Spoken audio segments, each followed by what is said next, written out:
line, a lost and find. Ended the game in overtime, drawing of a new design, drilling that one earth of mine. Looking to the outward, speaking roundabout words, absurd, blurred to the curb, walking along the verb. Doing this shit now? Word up. Hey everybody, what is happening?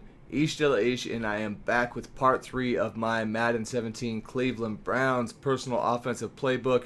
This will be what I'll be running the Mutt Squad with.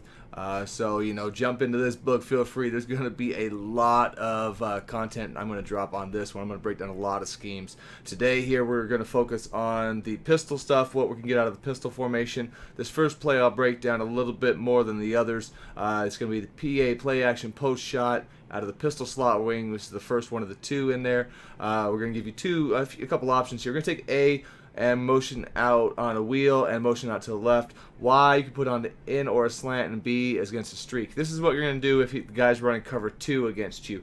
You know, the big one there is going to be breaking a little bit late, so the timing of it, that's why we want to keep the tight end blocked. I see the Y there. He's going to, even if he's user, and he's typically going to see the X coming across there, and that's going to be the one he jumps on. There's going to be so many plays in the book, there's no reason to run play like multiple times, more than 2 or 3 in a game, really. So as long as you're mixing things up, he's not going to see this coming behind, even in a cover 2, and you'll be able to hit that Y. He just wraps around that the left yellow zone, and normally will get behind. You know, you can also hit the one in front. I'm normally showing, you know, depending, because if he's user in the middle and he drops back even for that other route, you'll then be able to just hit the guy coming underneath. So that's the cover 2 version of it. And now let's look at, it's going to be the same setup against cover 3 and cover 4, but I'll show what they look like against both, because I think cover 4 works better with this setup. But either way, we're going to take B and motion B out left.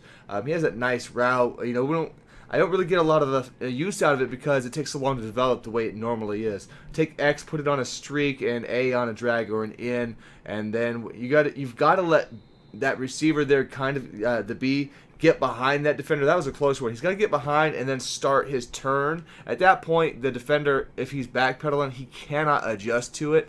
I could say it's a little bit closer in cover 3. That outside guy, the X, he normally comes in a little bit. That's why we streak him, because you don't want any slant to the right, because that's going to push the defenders towards the B. And I'm running this play in the middle of the field, so it definitely is going to be a lot more effective if you are on the right side of the hash mark, or if you flip it, you know, and then you're on the other. You want to give yourself, you know, as much field as possible. That way, when you hit the, you know, otherwise, if you're close, you're going to go out of bounds a lot. You'll still make the catch most of the time as long as you have a receiver who's capable, but you'll go out of bounds a bit more. Now on cover 3, I say you run that A on an in. I think it's more effective. I think the drag is more effective against cover 4, giving you the separation. So same setup again, but you'll see that you're going to get a bigger gap, a bigger separation between the levels there of the linebacker. So this one's even a safer throw to make. The only where it becomes a little bit of an issue is if you throw the ball too soon, before B really gets cleared of that, you know, the guy who's sitting in the slot there.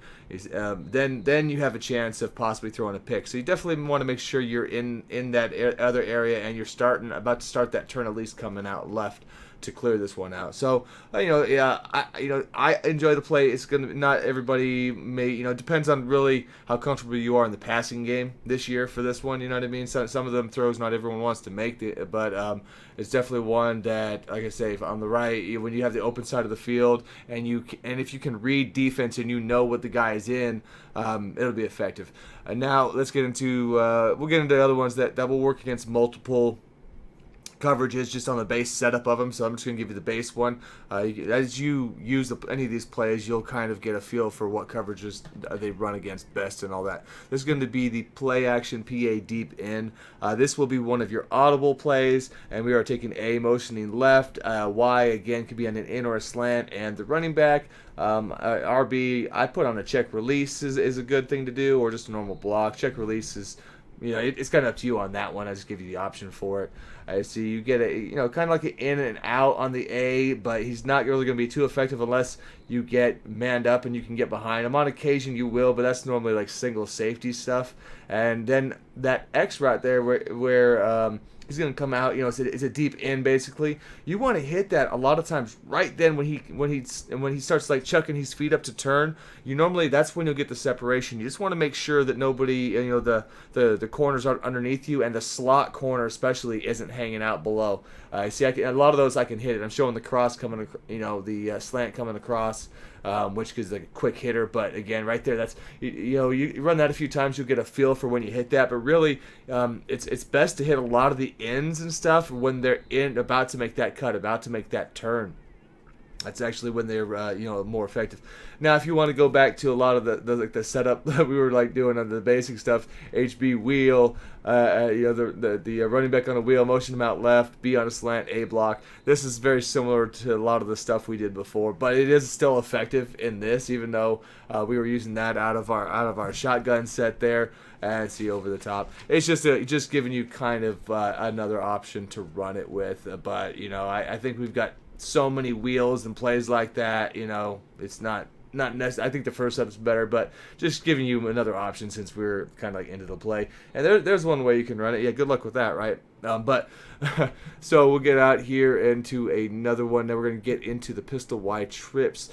This one's going to have a strong power, some other HB zone. Counters okay, not super strong. The halfback dive's pretty good. A lot of the pistol runs, like I say, just these between tackle runs, they actually are pretty effective. The blocking normally works out pretty good for those. So we're going to get in here. This is going to be against cover 3. This play I'm strictly calling against cover 3 or a cover 1, which most people don't use. 2 and 4 safeties are going to eat this one up pretty well, so it's not really worth running a lot. We take the tight end, A, motion him left, and right there, we're going to hit him there. In certain cases, that left-hand safety won't always drop back, and if you can hold the ball for a bit, maybe you might want to block the running back Y just to make sure that you don't get a lot of heat. You then can actually get just like a pass lead about, like I would say, like 10 or 11 o'clock, and then don't bullet it, it's over the top, and you'll see that here they don't really run the covers like that. But if you get that singled up like that, that's what you do. You just kind of aim for that corner of the end zone and then lob it up, and you'll actually catch it in stride. They are supposed to be fixing the rat catching stuff too in this. On the outside here, the B receiver is a nice late curl in, and my God, these guys just drop everything in this game. It's such crap, isn't it? But or you can slant him also. Again, if you got a user over the middle who's hanging out, you want to give him something to look at with that B. So if he starts dropping back and seeing the tight end going in there, at least you're going to have the B underneath if you put him on a slant. So that's why it doesn't really mess up the play by doing that. You already are pulling the safeties in the middle and the right. You kind of already with that streak, the RB, and that's why we're streaking him and not letting him do his normal down, around, and up. It's actually important to actually put him on a streak because that's what gets you that separation and lets that middle safety keeps him from kind of coming up on you, and then you want to keep him on the right side of the field as much as possible.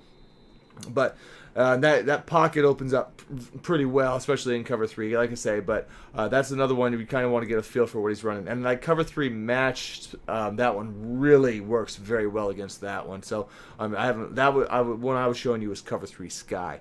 Now we're gonna get into another one, kind of a quick hitter, but you can get a decent chunk yard on occasion, also depending on if he's in like cover 2 and stuff. This is going to be the undergo again, pistol Y trips, which is the second part. Y is on a wheel and we're motioning him out to the right. So we've only got 5 people on this play, but like I say, it's a quick hitter. If you see where the RB is, that whole area, if you watch where he is, and that's where your eyeballs are at when the play goes, that's the best place to look. You'll be able to get a read on all 3 receivers. There's the just the end coming across. I really am not going to throw that. I'm really looking at the other 3 normally.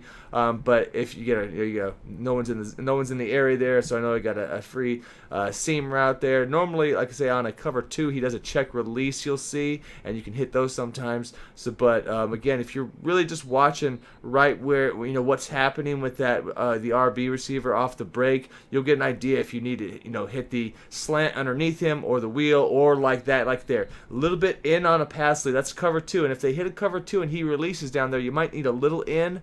So make sure you got a good quarterback, good accuracy. You don't want him floating that lead all the way to the left hand of the side of the field. That's only some of the downsides about having some of these quarterbacks and stuff early in the game is the pass leads, they kind of screw up from time to time. But there you go again. There's that kind of release. Once you see him release, and then there's the gap, and he gets in there. No one trails, no one follows him back behind. If they do follow him, and you got that space open, there's why you'll be able to hit him right after the turn. So it's good to have some plays in here that are a little bit quicker hitters. You don't want, again, we said before, every play can't be big, and you also want to keep the defender always guessing, making him adjust to try and stop what you're doing out there, having to counter and change his scheme up. So let's get one more play out of this for now. This is just going to be smash, again, out of pistols, wide trips, taking the RB, motioning left, A is on an out, and B is on a streak. And so again, some of the concepts out there. There's that deep in, which I think are really nice this year. So you can hit him when he gets the stop route. The RB there, I wish if it was a little bit tighter of a cut in, it would be a really great play. As it is, he does get open. Just make sure that he has that coverage, and you will need to normally do. I'm normally doing a right bullet just to get that extra separation. Just don't wait too long, and don't float it over the top to where the safety is going to be a problem with it. So when you're cutting in, even right there, see if I hit a right bullet, I can bring him out and not go. You just don't want to let him go as far as the safety is. You want to keep him underneath there. Again, there's the deep in route. You hit that right when he's about to make that turn in. The defender has a hard time with that. So now right there, see the defender was trailing. That's a little bit more risky throw because he was kind of like bumping, and then I got ahead of him. If you see your guy get past him, and that guy's in the corners underneath, it's dangerous then. All right, guys, another video coming soon. Peace.